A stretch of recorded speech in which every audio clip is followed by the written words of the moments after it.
दोस्तों नमस्कार। आज मैं आपसे बात करूंगा शिक्षक के लिए सबसे महत्वपूर्ण चुनौती क्या है। तो सबसे अच्छी बात यह है कि चुनौतियां अलग अलग कार्य के लिए अलग अलग होती है। चुनौतियों का मतलब होता है कि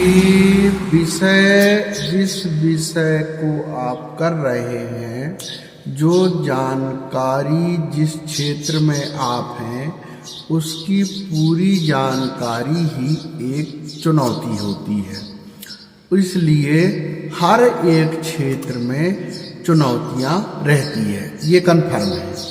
तो शिक्षक के बारे में आज हम बात करेंगे। शिक्षक गुरुजी जो क्लास में पढ़ाते हैं, ज्ञान देते हैं, पाठ्यक्रम के आधार पे छात्रों की समस्याओं का हल करते हैं। अलग अलग विषय के टीचर होते हैं, गणित है, अंग्रेजी है, भूगोल है, सामाजिक विज्ञान है, इतिहास है, संस्कृत है, पर्यावरण शिक्षा है, और भी कॉलेज स्तर में भी कंप्यूटर है, और भी बहुत से कोर्स है। अलग आजकल बहुत से कोर्स है, इंजीनियरिंग कोर्स है। तो टीचर जो होता है या शिक्षक ही कहलाते हैं, कोई ऐसा नहीं है कि व्याख्याता है। एक गुरु का दर्जा ही होता है, चाहे प्रोफेसर हो, प्रिंसिपल हो, है ना। तो शिक्षक के कार्य एक महत्वपूर्ण चुनौती क्या है कि वो जिस कार्य को कर रहा है, अब शिक्षक में भी अलग अलग कार्य होते हैं। अब जैसे आपको हम बताएं, कोई टीचर को बोल दिए कि आपको ये परीक्षा विभाग का काम देखना है, किसी को बोल दिए आपको प्रबंधन देखना है। तो ये कार्य जो है सबका बांट दिया जाता है व्यवस्था की दृष्टि से। तो काम तो सबको करना ही है, जो काम दिया जाता है वही उसकी चुनौती हो जाती है। तो जो कार्य मिलता है उसमें सफलता पाना 100%, यही शिक्षक की सबसे बड़ी चुनौती होती है, जिसका सामना शिक्षक करता है। अब एक और अच्छी बात है कि शिक्षक जो भी विषय पढ़ाए, क्लास ले, अध्यापन कार्य कराए, उस विषय में उसका पूर्ण रूप से ज्ञान होना चाहिए कि मैं जो भी विषय पढ़ा रहा हूँ उसमें मेरी जानकारी 100% सही हो। और बच्चों को जो हम उनके दिमाग में डालते हैं, क्या है, जैसे कोरे कागज में पेन से लिखना, वैसे बच्चों के दिमाग में गुरु क्या करता है, उनको विषय को संप्रेषित करता है, उसके दिमाग में डेवलप करता है।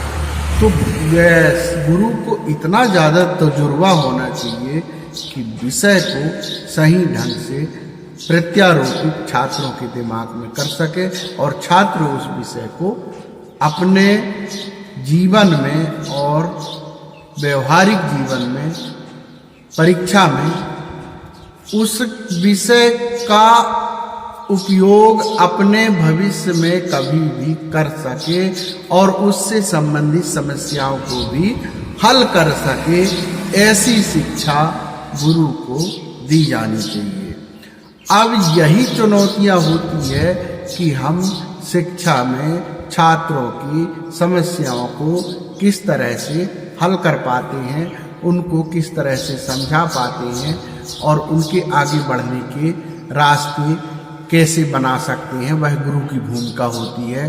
क्योंकि बच्चा जिस विषय में जानकार होगा, उसी क्षेत्र में वो अपना रुचि रखता है और उसी क्षेत्र के अनुसार वह बढ़ता है। तो गुरु का भूमिका जो है सबसे महत्वपूर्ण होती है छात्र के जीवन निर्माण के लिए। इसलिए छात्र शिक्षक की चुनौती यही है कि वह अच्छा से अच्छा शिक्षा दे और ऐसे छात्र का निर्माण करे जो खुद के लिए, परिवार, समाज और देश को समर्पण की भावना जागृत हो और वह अपने देश के लिए मर मिटने को तैयार हो, ऐसे शिष्य तैयार करना ही सबसे बड़ी चुनौती है और सबसे बड़ा धर्म है और सबसे बड़ा कार्य है। तो हम अपने लिए भी जिए और दूसरे के लिए भी, और देश की रक्षा के लिए, देश के बलिदान के लिए छात्र हमेशा अग्रसर रहे, उसके देश प्रेम की भावना उसमें जागृत करना, ये सबसे बड़ी उसकी चुनौती होना चाहिए। किसका? शिक्षक का।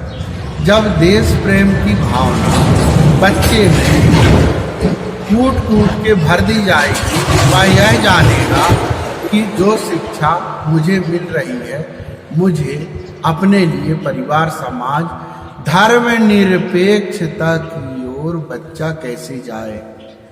क्योंकि जब तक धर्म निरपेक्ष नहीं होगा तब तक हमारा देश का संपूर्ण विकास नहीं होगा।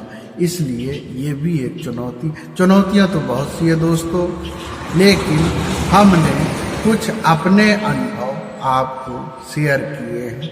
और भी बहुत सी बातें हैं दोस्तों, लेकिन मेरा जो अनुभव है, मेरा जो ज्ञान है, मैं चाहता हूँ मेरे ज्ञान से कोई न कोई का किसी न किसी रूप में यदि कोई कुछ सीखता है, शिक्षा मिलती है, तो मैं अपने आप को धन्य मानता हूँ। इसलिए शिक्षक को सामाजिक विचारधारा को श्रेष्ठ कैसे बनाना, छात्र को श्रेष्ठ कैसे बनाना, अपने आप को देश के प्रति समर्पित कैसे करना और देश प्रेम की भावना जागृत करना, और अपने कार्य को अच्छे कैसे करना।